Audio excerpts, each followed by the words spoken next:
I knew something was wrong the moment the knock came. 3 short taps, each 2 controlled to belong to a man at ease. And when the stranger stepped into my study, rain clinging to his coat like a second shadow, I realized this was not a case one stumbles upon. It was a case that finds you. My name is Aldric Harrow, a private consulting detective in London, and the year was 1902, an era when secrets traveled faster than trains, yet just slow enough to be caught if one listened carefully.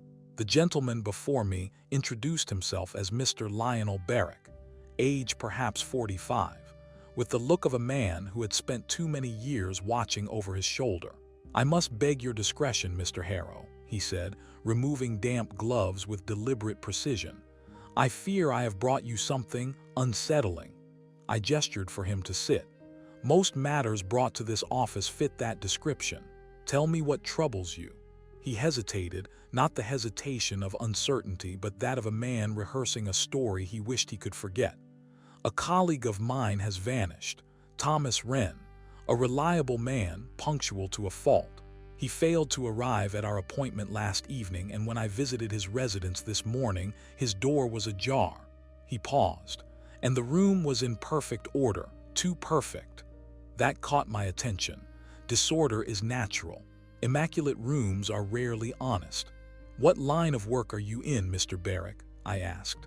"We handle acquisitions for private collectors, documents, artifacts, items of modest historical value."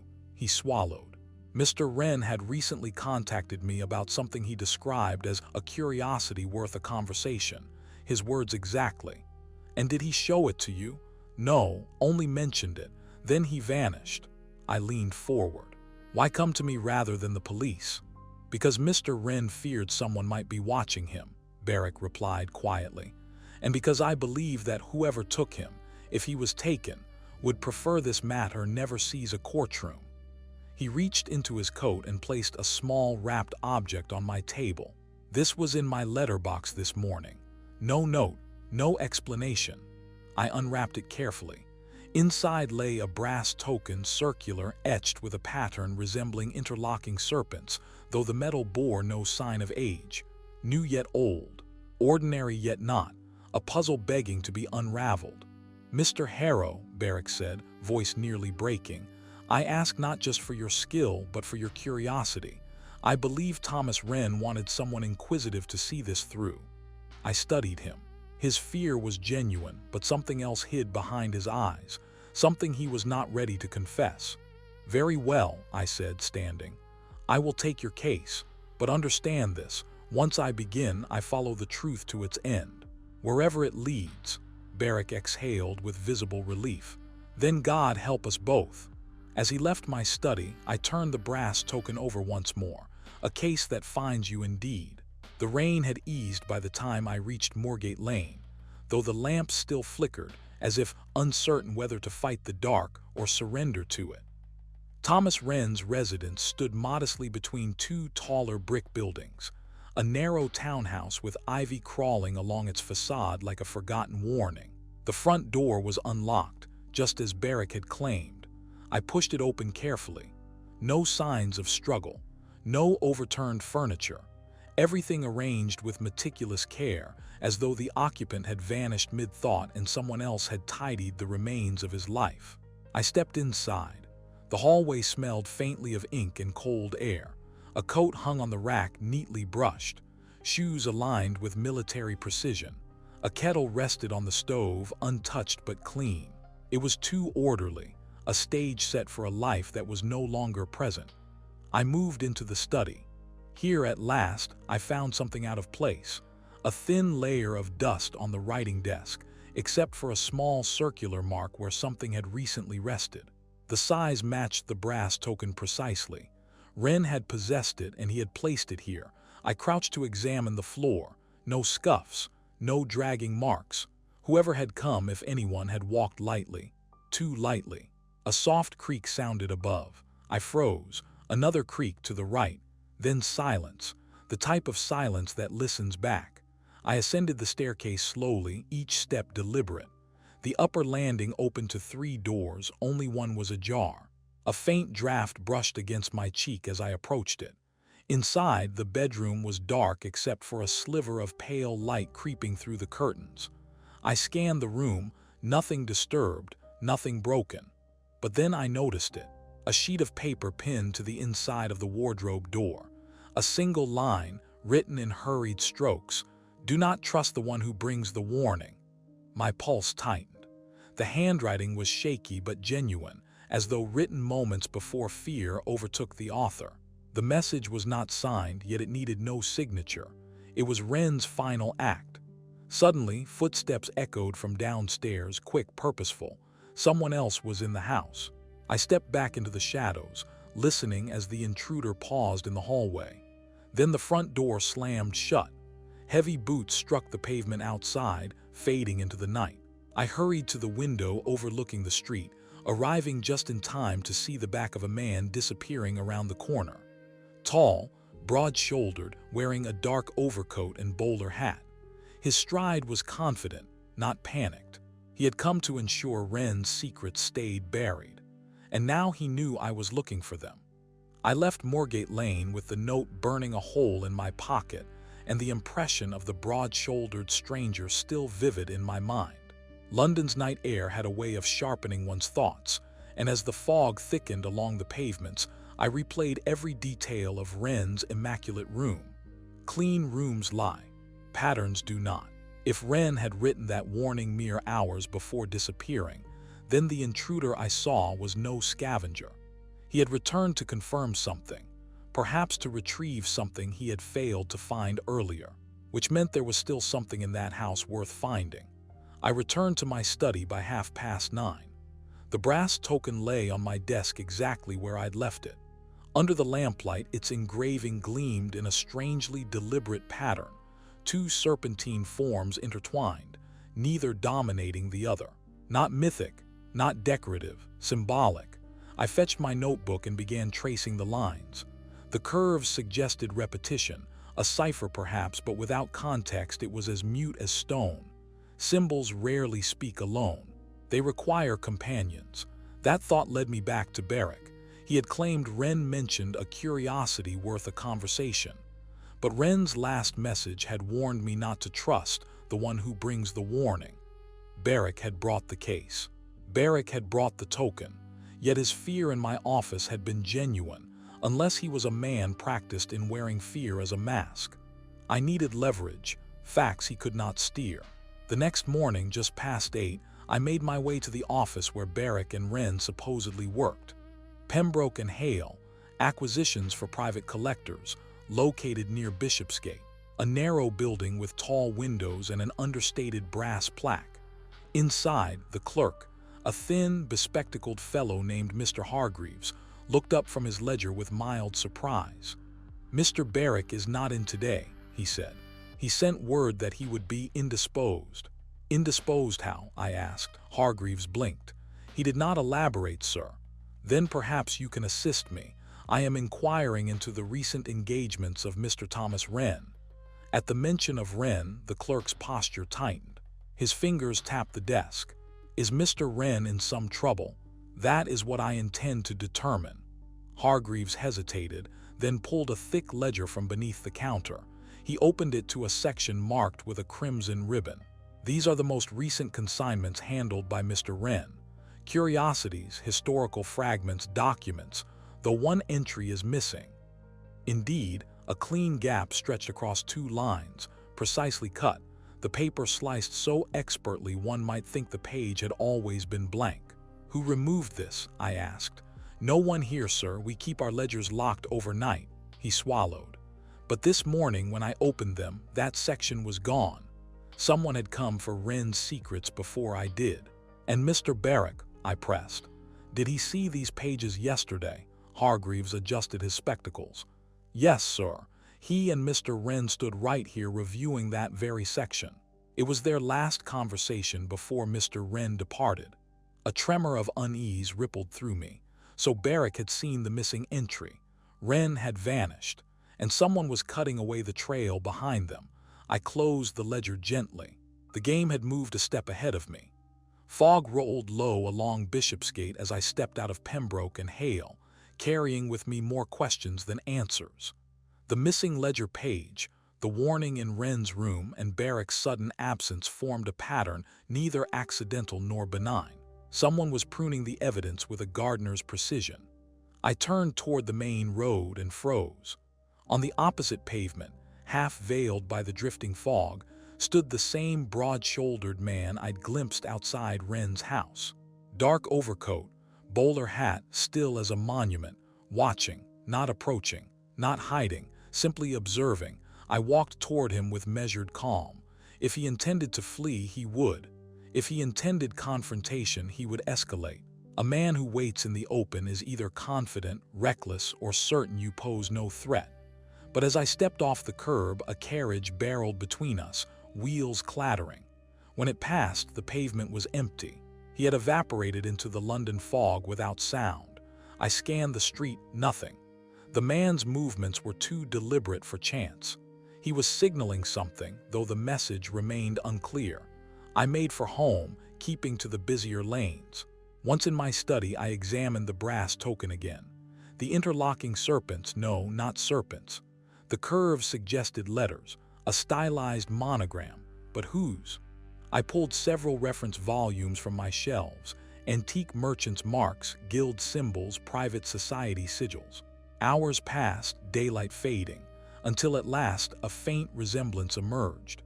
A defunct private collector's circle dissolved 2 decades earlier, known as the Orpheonic Assembly. Their emblem featured intertwined forms, though theirs were avian rather than serpentine. Still, the geometry aligned. If someone had revived their symbol, it meant the assembly, or someone using its name, was operating again, quietly, carefully beneath London's surface. A knock interrupted my thoughts, this time only 2 taps, hesitant, not Barrick's rhythm. I opened the door to find a woman in her early 40s, plainly dressed, her expression torn between fear and resolve. "Mr. Harrow," she asked softly, "my name is Mrs. Elena Wren, Wren's sister." I stepped aside. "Please come in." She clutched a small envelope. "I know you're looking for my brother. I found this in his room yesterday, hidden behind the drawer lining. I was too frightened to show the police." She handed it to me. Inside lay a folded note and a second brass token, identical to the first. The note read, "If I vanish, trust only the one who seeks answers, not the one who offers them."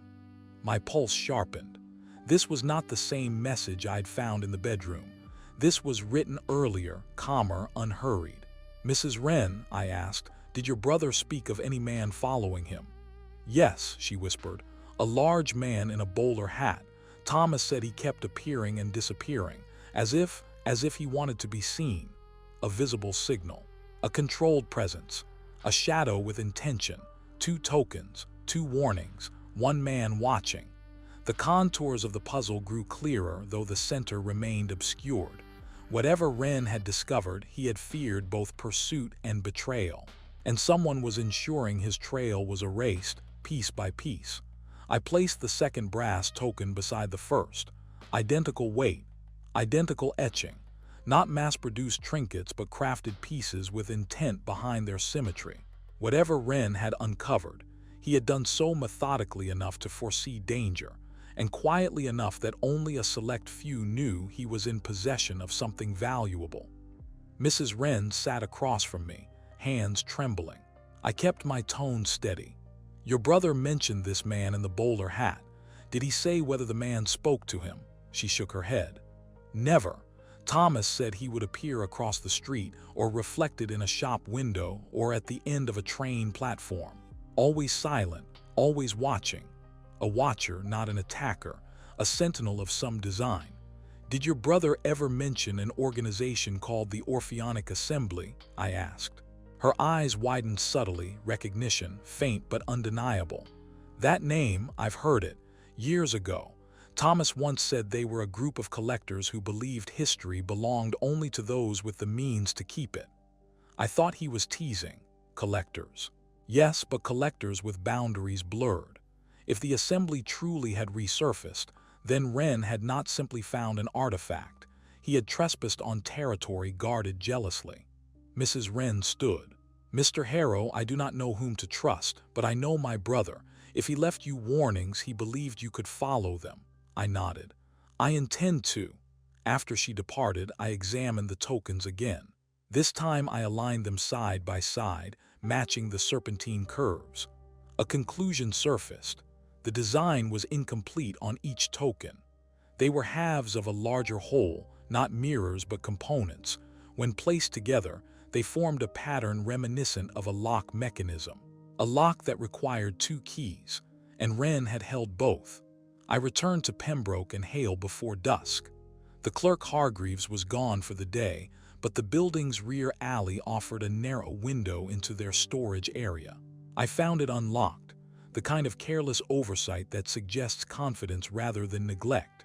Inside, tall cabinets lined the walls, filled with crates and parcels. I searched for Wren's last consignments, guided by the ledger references I'd copied earlier. One crate bore his initials, TW Private Documentation. Its lid was secured by a simple metal latch. I opened it.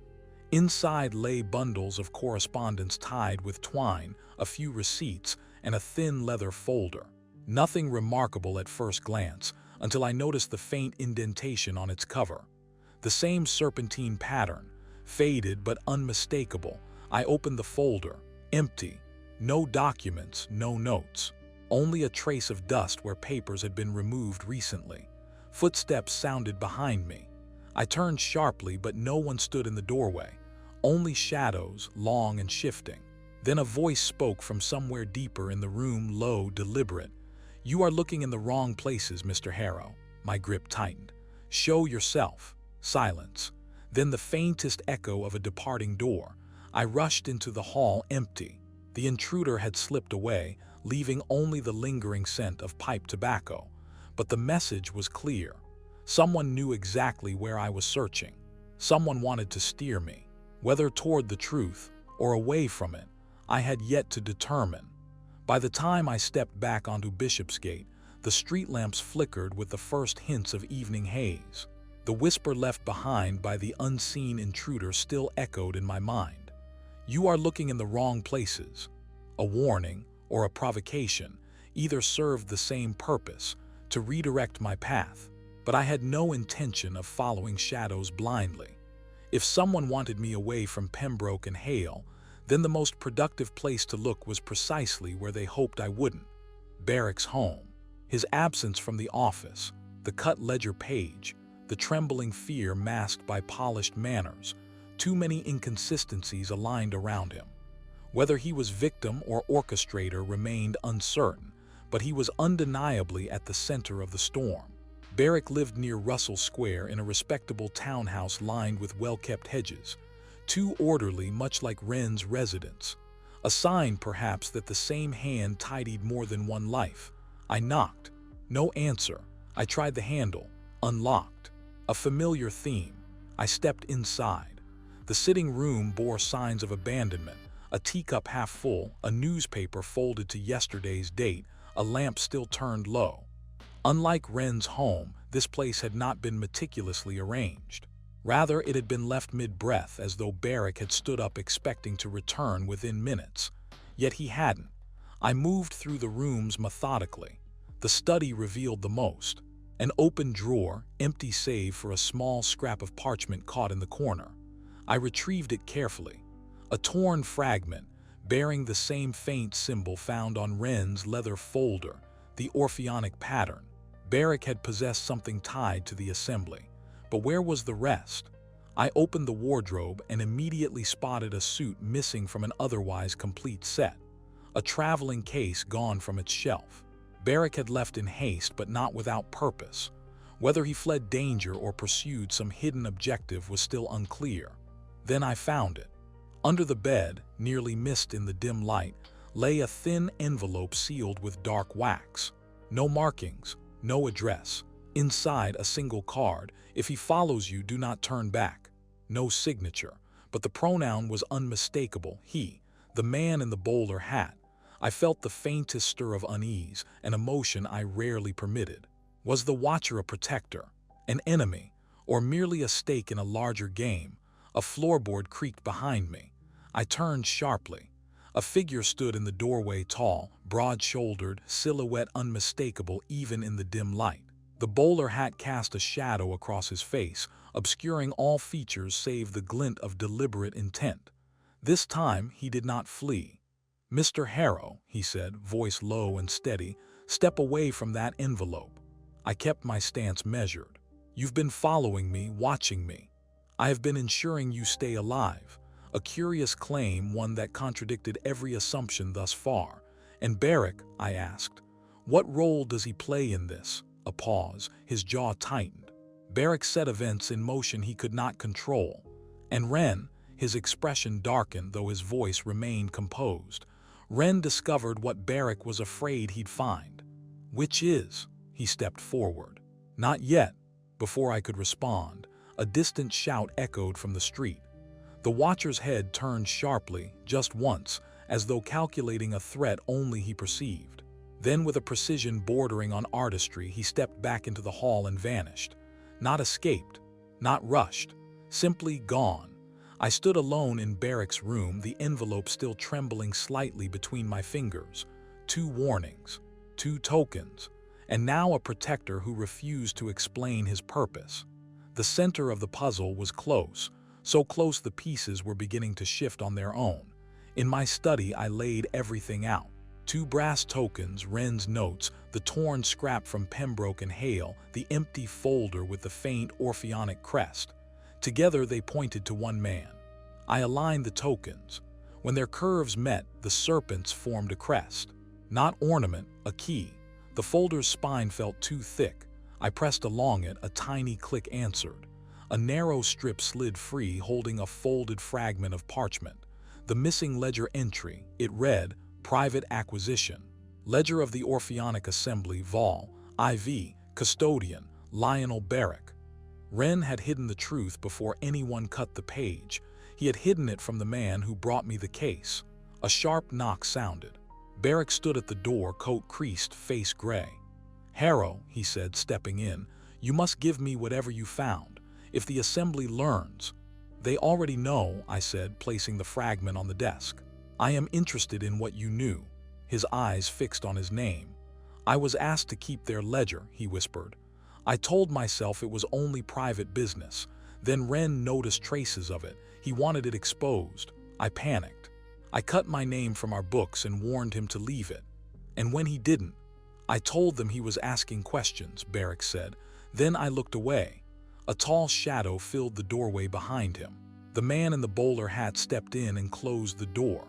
"You will finish this, Barrick," he said. I looked at him. "You followed me from the start. Why keep me alive?" "I watched the assembly," he replied. "They do not tolerate curious men. They took Wren to a warehouse near Whitechapel. They will move him when the streets wake. If you want him back, we go now." Barrick nodded. "I know the place." We crossed the fog-damp city in silence, Barrick leading, the watcher beside me, the tokens in my pocket. At the edge of Whitechapel, we reached a shuttered warehouse with a fresh padlock. The watcher broke it in one clean motion. Inside, the air smelled of dust and rope. "Mr. Harrow," a hoarse voice called. We found Thomas Wren tied to a chair between crates, bruised but conscious. I cut the ropes. He pushed himself upright. "I hoped you would follow the trail," he said. "You left me little choice," I answered. Barrick stood back, hands shaking. "You warned the wrong men," Wren told him. "Now the right ones are coming." Outside, whistles rose. The watcher had sent word ahead. We stepped into the yard as dawn thinned the fog.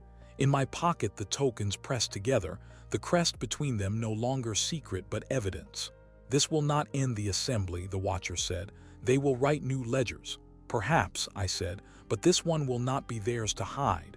Wren managed a thin smile. "And I am alive to trouble them. That will do." The city began to stir. Men can bury much in the dark. Once the truth steps into daylight, it rarely goes back.